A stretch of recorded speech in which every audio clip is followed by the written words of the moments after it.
ஒவ்வொரு சமுதாயத்திற்கும் ஒவ்வொரு அரசியல் கட்சி இருக்குது. இதுக்கு முன்னாடி இந்த தமுக கூட இறைவன் மீது ஆணையிட்டு குறித்து அவங்களும் ஒரு அரசியல் கட்சி வச்சுருக்காங்க. இவ்வளோ பெரிய கூட்டத்தில் உள்ள நீங்கள் இது வரைக்கும் ஏன் அரசியல் கட்சி ஆரம்பிக்காமல் வச்சுருக்கீங்க? அதாவது இப்போ எல்லாருமே ஒரு கூட்டம் சேர்ந்த பிறகு அரசியலுக்கு போய் விடுகிறார்கள். தௌஹீத் ஜமாத்தில் பெரிய கூட்டம் இருக்கிறது, நீங்கள் ஏன் அரசியலுக்கு போகலை அப்படின்னு அவர் கேட்குறாரு. அதாவது அரசியல்னு அவர் சொல்லுவது எதை சொல்கிறாருன்னு கேட்டால், தேர்தலில் போட்டிடுறது சொல்கிறாரு. நம்மளும் அரசியலில் தான் இருக்கிறோம். இப்போ டிசம்பர் 6 போராட்டம் நடத்தினா அரசியல் தானே அது. இடஒதுக்கீட்டுக்காக ஜூலை 4 நடத்தணும், அது கூட அரசியல் தானே. அரசாங்கத்தை எதிர்த்து போராட்டங்கள், கோரிக்கை, அதெல்லாம் அரசியல் தான். அந்த அரசியல் நம்ம பண்ணிக்கிட்டு தான் இருக்கிறோம். எந்த அரசியல் நம்ம செய்யலை? நம்ம மக்கள்கிட்ட ஓட்டு பொறுக்கி எம்எல்ஏவாகி அல்லது பஞ்சாயத்து போர்டு உறுப்பினராகி அல்லது எம்பி ஆகி அதுக்கப்புறம் மந்திரியாகி இப்படியான இதற்கு பாருங்கள், அதை தௌஹீத் ஜமாத் செய்யலை. ஏன் செய்யலை கேட்குறாங்க. இது ஒரு நல்ல கேள்வி, எல்லாரும் தெரிஞ்சு வச்சுக்க வேண்டிய கேள்வி. முதலாவது, இந்த அரசியலில் ஈடுபடுறாங்க இல்லையா, அவங்க சுயநலனுக்கு தான் ஈடுபடுறாங்க. ஆனால் மக்கள்கிட்ட என்ன சொல்லுவாங்க தெரியுமா? வெளியில் இருந்து பேசுவதை விட நாங்கள் சட்டசபையில் போய் பேசினால் சமுதாயத்துக்கு குரல் கொடுப்போம், அப்போ தானே மக்கள் நம்புவாங்க. உண்மை அது கிடையாது. ஆனால் எப்படி சொல்லுவாங்க? நாங்கள் எங்களுக்காக நாங்கள் சட்டசபைக்கு போகிறோம், எங்களுக்காக வேண்டிய பார்லிமெண்ட்டுக்கு போகிறோம், நாங்கள் மக்களுக்கு எவ்வளோ பிரச்சனைகள்லாம் இருக்கிறது, அதை போய் சொல்ல வேண்டிய இடம் எது? சட்டசபை தான். அதில் போய் சொன்னோம்னு சொன்னால் எங்களுக்கு என்ன கிடைக்கும்? சமுதாயத்துக்கு இடஒதுக்கீடு, இந்த மாதிரி விஷயங்களை எல்லாம் வாங்கி தர முடியும் இப்படின்னு அவங்க சொல்லுவாங்க. முதலாவது, இது முழுக்க முழுக்க 100% என்னது? பொய். ஏன் பொய்ங்கிறோம்? நீங்கள் ஒரே ஒரு நாள் சட்டசபைக்கு போய் பாருங்கள். மாடத்தில் பார்வையாளர் மாடம் ஒன்று இருக்கும்ல, அதில் உட்காந்து பாருங்கள். ஒரே ஒரு நாள் பார்லிமெண்ட்டுக்கு போய் பார்த்துட்டு வாங்க. அங்கே என்ன நடக்குதுங்கிற நீங்கள் பார்க்கலாம். அங்கே எவனுக்காச்சும் வாயை திறந்து பேச இயலுமா? பேச இயலா. சட்டசபையில் தேர்ந்தெடுத்துட்டு போயிட்டீங்க, போனால் ஆளுங்கட்சிக்காரன் தான் எல்லாம் பேசிக்கிடுவான். என்ன பேசணும்? யார் முதலமைச்சராக இருக்கிறாரோ அவங்களே அந்த ஆட்சியும் புகழ்ந்து, அவர் மழை பெஞ்சா கூட இவர் தான் காரணம், வெயில் அடித்தா கூட அவர் தான் காரணம், அப்படிலாம் என்ன செய்யணும்? அப்படிலாம் ஒரு சொன்னோம்னா சபாநாயகர் பார்த்துக்கிட்டே இருப்பார். ஒரு பிரச்சனை, கோவை குண்டு வெடி பூண்டு எந்திரிச்சேன்னு வைங்க, மைக்கை கட் பண்ணி விட்ருவார், சபா உட்காரன்றுவார். பேச ஏழுமா சட்டசபையில்? சட்டசபையில் வாயை திறக்க முடியாதுங்க. நம்ம 2 பேர் ஜெயிச்சு போனோன்னு வைங்க, அவங்கள புகழ்வதற்காக எந்திரிச்சு பேசினா தான் அனுமதிப்பாங்களே தவிர, குறைகளை சொல்கிறதுக்கு பேசினேன்னு வைங்க, மைக்கு கட்டாயிரும். நீங்கள் மைக்கு கட்டுறீங்கன்னு கத்தினேன்னு வைங்க, சபை காவலர் ஒருத்தி கொண்டு வெளியே போடுன்றாங்க. இதுதான் சட்டசபையில் நடக்குமே தவிர, என்ன மக்களுக்கு நீ குரல் கொடுக்க இயலும்? நல்லது பார்த்து டிவியில் டெய்லி பார்க்குறீங்களா இல்லையா?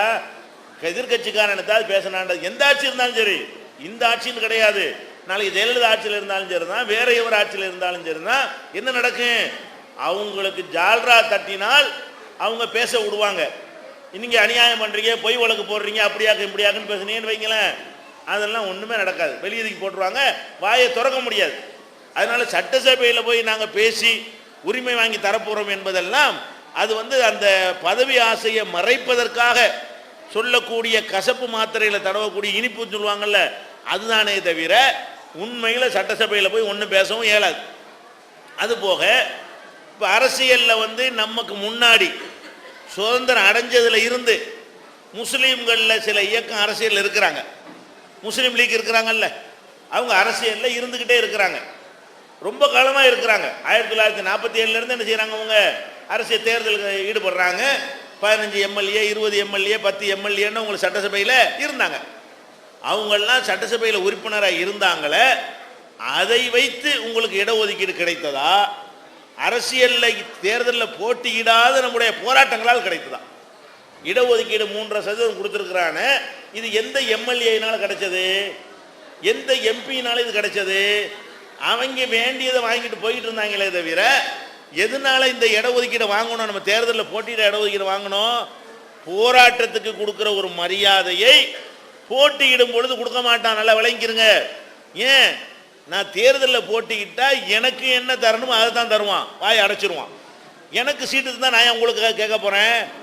எனக்கு ஒரு அந்தஸ்து கிடைத்து விட்டது என்று சொன்னால் நீ இடஒதுக்கீடு பேசக்கூடாது, உனக்கு தான் வேண்டாம் வாங்கிட்டு போ அப்படிமா. நான் என்ன செய்வேன்? சரிங்கன்றுவேனா? எனக்கு தேவையானதை ஒரு தொழில் லைசன்ஸு அல்லது ஒரு வாரியம் அல்லது ஒரு எம்எல்ஏ ஏதோ ஒன்று நம்ம கேட்குறத தருவான். அதுக்கு விலை என்ன? வாயை முடிக்கிறணும். சட்டசபைக்கு வந்தால் எங்களை பாராட்டி மட்டும் பேசு, இல்லாட்டி சும்மா இருந்துட்டு போ, அது உரை இது உரைன்னு பேசக்கூடாது அப்படின்னு சொல்லுவானா, அதோட மவுத்து. இப்போ நம்ம என்ன பண்ணுறோம், தேர்தலில் போட்டியிடாம மக்களை திரட்டி கும்பகோணத்திலையும் சிறை நிரப்பு போராட்டத்தில் நிப்பாட்டின பிறகு என்ன கிடைச்சது? இடஒதுக்கீடு கிடைச்சதா இல்லையா? இடஒதுக்கீடு 3% நமக்கு பெறுவதற்கு எது காரணமாக இருந்துச்சு? இன்னொன்று பாருங்களேன், நம்ம தமுமுகங்கிற ஒரு அமைப்பை நம்ம தான் உருவாக்கணும் ஆரம்பத்தில், அது தேர்தலில் போட்டியிடறதுக்கு உருவாக்கலை.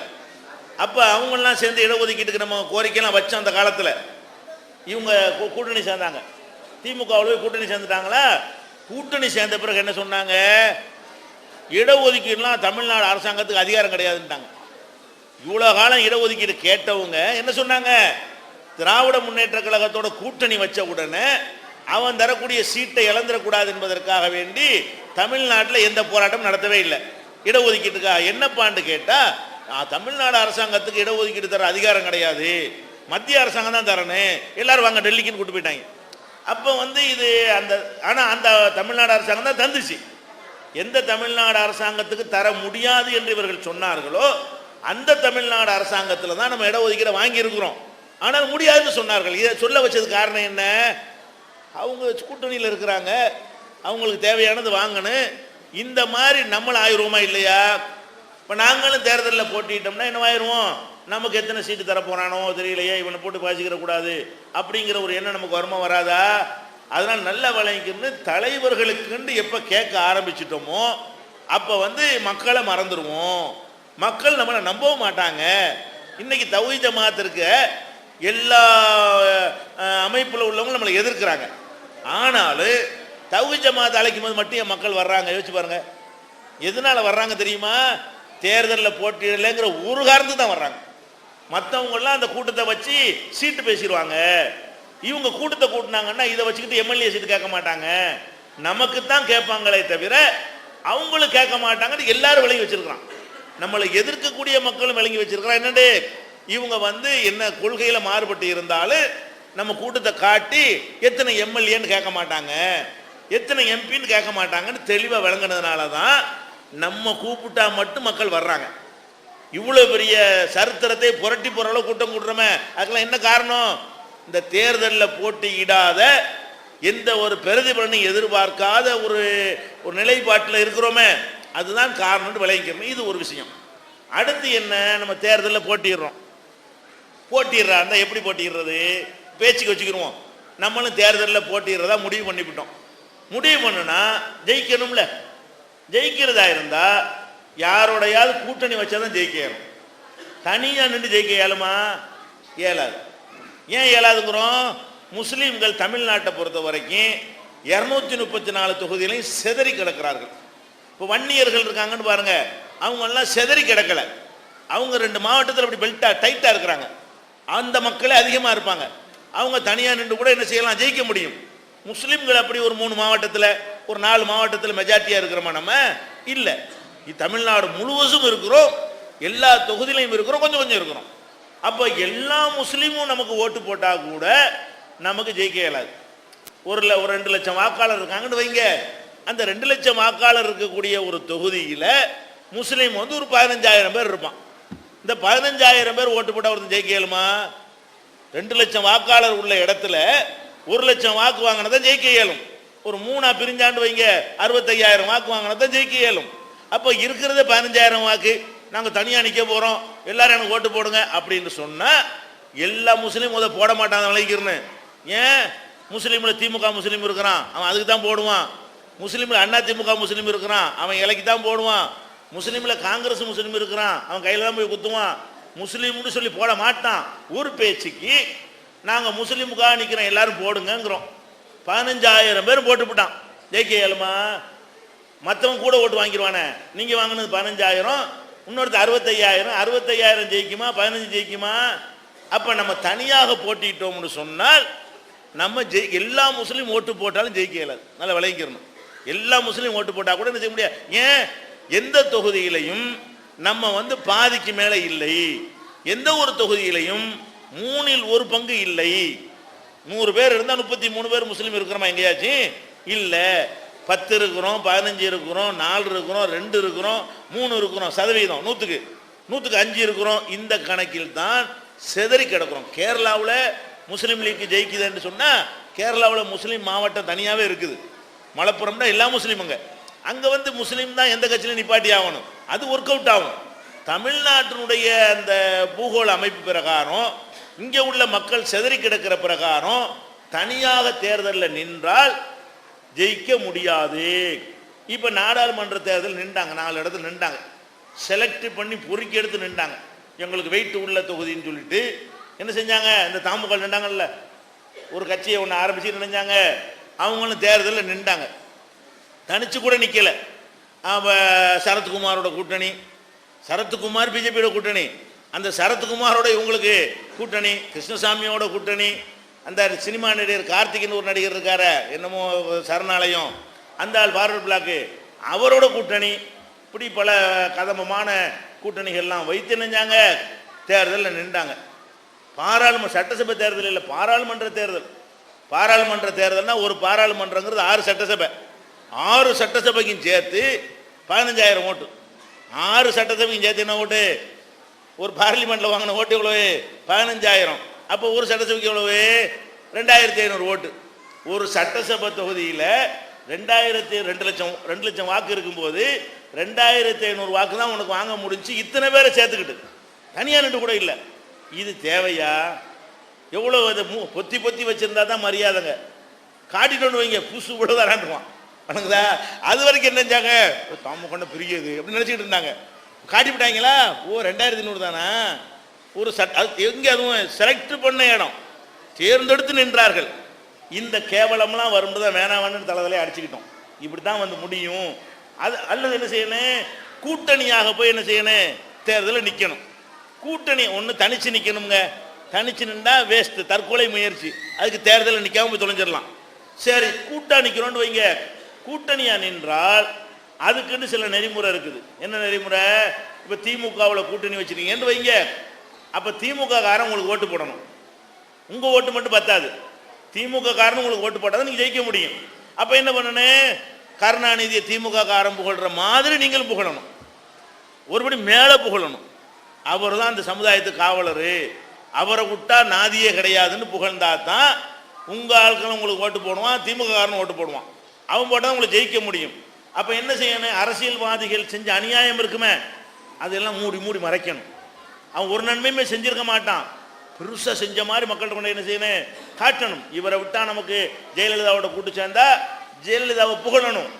கருணாநிதியோட கூட்டு சேர்ந்து நம்மளும் ஆதரித்தோம். தேர்தலில் திட்டிக்கிட்டு தான் ஆதரித்தோம். கருணாநிதி சொல்லுவோம், என்ன செஞ்சோம், நீ ஒன்றும் எங்களுக்கு செய்யலை, நீ செஞ்சலாம் எங்கள் ரணமாக நெஞ்சில் இருக்கிறது, நீ கோயம்புத்தூரில் செஞ்சது எங்களுக்கு மறக்க முடியாது. ஆனால் இடஒதுக்கீடு கொடுத்த ஒரு காரணத்துக்காக ஒரு தேர்தலில் உன்னை ஆதரிக்கிறோம். இப்படி பேசணுமே, கூட்டணி வச்சுருந்தா அப்படி பேச இயலுமா? ஜெயலலிதாவை ஆதரித்தோம், உடனே இந்த அம்மாவை விட்டா கதி இல்லைன்னு அப்படியே ஆரம்பித்தோம். தனி மேடையை போட்டு ஜெயலலிதா செஞ்சதெல்லாம் பட்டியல் நம்மளே போட்டு இவ்வளோ அக்கிரமம் பண்ணியிருக்கிற நீ, ஆனால் இப்போ ஆதரிக்கிறோம். எதுக்காக வேண்டி? இடஒதுக்கீடு கமிஷன் போட்டியில் தருவோம்னு சொல்லி அந்த ஒரு காரணத்துக்காக இந்த ஒரு தேர்தலில் ஆதரிக்கிறோம்னு நம்ம சொன்னமே. இந்த மாதிரி கூட்டணி வைத்தவர்களுக்கு சொல்ல இயலுமா? சொல்ல முடியவே முடியாது. நம்ம கண்ணால் பார்த்தோம்ங்க. முஸ்லீம் லீக்குடைய தலைவர் அப்துல் சமத் இருந்தார். அவர் சிராஜுல் மில்லத் அப்படி ஒரு தோற்றமும் ஒரு பெரிய அப்படி மரியாதைக்குரியவராக நம்ம எல்லாரும் பார்த்தோம். வேலூரில் பாராளுமன்றத்தில் போட்டியிடுறார். வேலூர் தொகுதியில் அவருக்கு ஆதரவாக ஜெயலலிதா வந்து பிரச்சாரம் பண்ணுறதுக்கு போகிறாங்க. வேலூரில் இந்த மாதிரி பகிரங்கமான ஒரு பப்ளிக் மீட்டிங் ஒன்று போட்டிருக்கிறாங்க. தேர்தல் பிரச்சாரம். ஒரே ஒரு சேர் போடப்பட்டிருக்கு, ஒரே ஒரு சேர். யாருக்கு? ஜெயலலிதாவுக்கு மட்டும். இவர் வயசான மனுஷன், ஒப்பிட்டு பார்த்தோம்னு சொன்னால் ஜெயலலிதாவுக்கு தாத்தா வயசு இருக்கும் அவருக்கு. அந்த நேரத்தில் அந்த மாதிரியான ஒரு வயசில் உள்ள மனுஷன் என்ன செய்கிறாரு, இப்படி நிற்கிறாரு நிற்கிறாரு நிற்கிறாரு நிற்கிறாரு. இந்த அம்மா உட்கார்ந்துருக்கும் போது நிற்கிறாரு, இந்த அம்மா பேசும்போது நிற்கிறாரு. இப்படி தான், இப்படியே என்ன மரத்தில் செஞ்சு சில மாதிரி நிற்கிறார். அப்போ இதில் வந்து கூனி குறுகி நொந்து நூலா பணமா இல்லையா? நம்ம என்னடா இது, ஒரு சமுதாயத்தின் தலைவனுக்கு வந்த கதி என்ன? ஏன் இப்படி செய்கிறாங்க?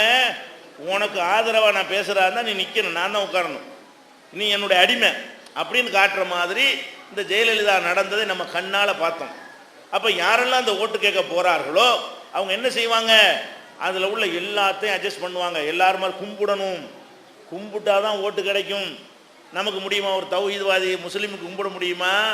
அது மாத்திரம் இல்லை, ஓட்டு கேட்டு போவாங்கல்ல, நம்மளை என்ன செய்வான், ஓட்டு வாங்குறதுக்காக வேண்டி கோயிலில் கூட்டிகிட்டு போவான்.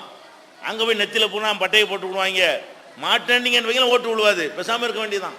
என்ன செய்வான், அப்படி பூசி விட்டு மத நல்லிணக்கம் பாரின்னு சொல்லி ஒரு படத்தை போட்டு விட்டுருவான். அது செஞ்சால் தான் ஓட்டு போடுவான்.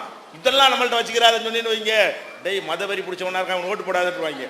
அப்போ நீங்கள் என்ன செய்யணும், ஓட்டு வேணும்னா நீங்கள் மார்க்கத்தை விடணும். மார்க்கத்தை விட்டா தான். ஏன் நம்மளால் போய் திருவாடுதுறை ஆதீனத்துட்டு போய் ஆசி வாங்கலையா?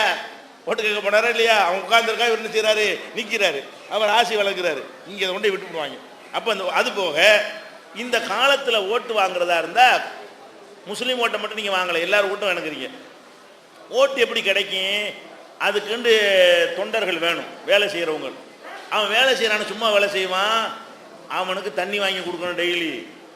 ஓட்டுக்காக வேலை செய்கிறான அவனுக்கு என்ன செய்யணும், மற்ற கட்சிக்காரன் கொடுக்குற மாதிரி சாராயம் வாங்கி கேட்பான், அது வாங்கி கேட்பான். அதுக்கு தேவையானதெல்லாம் கொடுத்தா தான் உங்களுக்காக இறங்கி ரோடோட போய் வீடோட போய் என்ன செய்வான், ஓட்டு கேட்குவான். அந்த மாதிரிலாம் செய்வதற்கு மற்றவங்க செய்கிற மாதிரி நம்ம மக்கள்கிட்ட பணத்தை வசூல் பண்ணி குடிகாரங்களுக்கு என்ன செய்யணும், தண்ணி பாட்டில் வாங்கி டாஸ்மாக்கில் சப்ளை பண்ணிக்கிட்டே இருக்கணும். அப்போ தான் வேலை செய்வான். அப்போ அது செய்யலைன்ட்டு வைங்க, போட வேலையை பார்த்துட்டு நம்ம வேலை செய்ய மாட்டான், ஜெயிக்க முடியாது. ஜெயிக்கணும்னு வந்துடும் பொழுது அதுக்குள்ள அம்புட்டும் செய்ய சொல்லுமா இல்லையா? அதே மாதிரி ஓட்டு கேட்டு போகும்போது என்ன செய்வான், அசிங்கமான பாடல்களை போட்டுக்கிட்டு அந்த கரகாட்டம் அந்த மாதிரி பல விஷயங்கள் நடக்கும். சினிமா பாட்டுகளை போட்டுக்கொண்டு என்ன செய்வார்கள், ஓட்டு கேட்பார்கள். இங்கே கூட நம்ம கண்ணால் மண்ணில் பார்த்தோமா இல்லையா, பாடி என் பொட்ட பிள்ளை யாரும் தொட்டது இல்லைன்னு ஒரு பாட்டை போட்டுக்கிட்டு யார் போடுறாரு, ஒரு முஸ்லீம் இயக்கத்தினுடைய தலைவர் ஓட்டு கேட்டு போகிறார். கேவலம் காரி துப்புனா எல்லாரும். இதான் இஸ்லாமா? இதுக்கு தானே தேர்தல். அப்போ நம்ம தேர்தலில் போய் நம்ம நின்றோம்னா மார்க்கத்தை இழந்துருவோம், மரியாதை இழந்துருவோம், சுயமரியாதை இழந்துருவோம். அக்கிரமத்தை எல்லாம் முட்டு கொடுத்து தாங்கி பிடிக்கணும். நியாயத்தை பேச இயலாது. அது 5 வருஷத்துக்கு பேச இயலாது. ஜெயிச்சிட்டோன்னு வைங்க, 5 வருஷம் வரைக்கும் ஏதாவது இடக்கு முடக்கு பண்ணணும்னா நம்மளை கவுத்தி விட்டுருவாங்க. அடுத்த தேர்தல் வரைக்கும் அவனுக்கு அடிமையாக என்ன செய்யணும், திமுகவில் கூட்டணி வச்சா திமுக சிறுபான்மை, அதிமுகவில் கூட்டணி வச்சா அதிமுக சிறுபான்மை. தனி கட்சியும் கிடையாது. தௌஹீத் ஜமாத் போய் அதிமுகவில் கூட்டணி வச்சால் அதிமுகவுடைய சிறுபான்மை பிரிவாக இது மாறிவிடும். திமுகவில் கூட்டணி வைத்தால் திமுகவின் சிறுபான்மை பிரிவாக மாறும். மாறினா தான் உங்களை ஏற்றுக்கிறவான். மாற முடியாது, நிமிந்தியான போடான்னு விரட்டி விட்டுருவான். அதுக்கு போகாமல் இருந்துட்டு போங்க, போயிட்டு அவன் விரட்டி விடுறதுக்கு பதிலாக நம்ம போகாமல் இருந்துட்டு போகிறோம். அதனால இந்த தேர்தல் ஆசை நமக்கு வேணாம். நம்ம வெளியே நின்று கத்தி போராடினா தான் நியாயங்கள் கிடைக்குமே தவிர தேர்தலில் நின்று நம்ம எதையுமே சாதிக்கலை. நின்றார்கள், 50 வருஷமாக நின்றார்கள். அவங்க பணஞ்சம் பார்த்து கொண்டார்கள், அவங்க பதவி பெற்று கொண்டார்களே தவிர நமக்கு மக்களுக்கு அவங்க ஒன்றுமே செஞ்சதே கிடையாது. அதனால தான் இப்படி ஒரு இயக்கமாக தேவைப்பட்டுச்சு நமக்கு. அவன் முஸ்லீம் இயக்க கட்சிகள்லாம் ஏதாவது செஞ்சுருந்தா நம்ம ஏன் இப்படி வர்றோம்? அதனால் யாவும் வச்சுக்கிறங்க, போராட்டி உங்களுக்காக போராடுறேன் எவன் சொன்னாலும் சரி அவனுக்கு தான் போராடுறோம். அவனுக்கு சீட்டு வேணும், 5 3 10 4, அதுக்கு தான் பேரம் நடக்குமே தவிர உங்களுடைய விஷயங்கள் மறக்கடிக்கப்பட்டு விடும். இதனால இதுக்கு பயந்து தான் நம்ம எப்பவும் போல அடி வாங்கி கொண்டு உத வாங்கி கொண்டு ஜெயிலுக்கு போய் கொண்டு கத்தி கொண்டு குரல் எழுப்பி கொண்டு என்ன செய்வோம், கடைசி வரைக்கும் இருந்துருவோம். அது மக்கள் மத்தியில் என்ன செய்யும், நம்பிக்கை ஏற்படுத்தும். மக்களுக்கு நன்மை அப்பதான் கிடைக்கும். இதுக்காக தான் தௌஹீத் ஜமாத் என்ன செய்யலை, தேர்தலில் அந்த வேணாம், தேர்தலில் போட்டியிட வேணான்ட்டு உறுதியாக நம்ம இருக்கிறோம். எவ்வளோ பேரங்கள்லாம் இன்றைக்கி பேசலாம். இந்த சட்டசபை தேர்தல் வருது, இந்த நேரத்தில் பேசுகிறதா இருந்தால் என்ன பேரை வேணாலும் பேசலாம். இப்போ ரொம்ப டிமாண்டான ஒரு தேர்தல் வருதா, சரிக்கு சரியாக நிற்கிது ரெண்டுமே. அந்த மாதிரி நேரத்தோட என்ன செய்யறோம், நெருப்பு மாதிரி இந்த தௌஹீத் ஜமாத் நின்று கொண்டிருக்கிறது. மூன் பப்ளிகேஷனின் புதிய வெளியீடு. சகோதரர் பிஜே அவர்கள் எழுதிய தொப்பி ஓர் ஆய்வு. விலை ₹10 மட்டுமே. புகாரி, முஸ்லிம், திருமிதி, நசாயி, அபுதாவுத், இப்னு மாஜா போன்ற 6 நூல்களிலும் இடம்பெற்ற ஆதாரப்பூர்வமான ஹதீஸ்கள். விலை ₹45 மட்டுமே. நிர்வாகம் சம்பந்தமான அனைத்து விதமான சந்தேகங்களுக்கும் நிர்வாகவில் ஒரு இஸ்லாமிய பார்வை. விலை ₹16 மட்டுமே. வெளியீடு மூன் பப்ளிகேஷன்ஸ், நம்பர் 83/3, மூர் தெரு, மண்ணடி, சென்னை 1. போன் 65690810. திருக்குரான் தமிழாக்கம் பி ஜெய்னுலாபிதீன். வெளிவந்துவிட்டது 8வது பதிப்பு.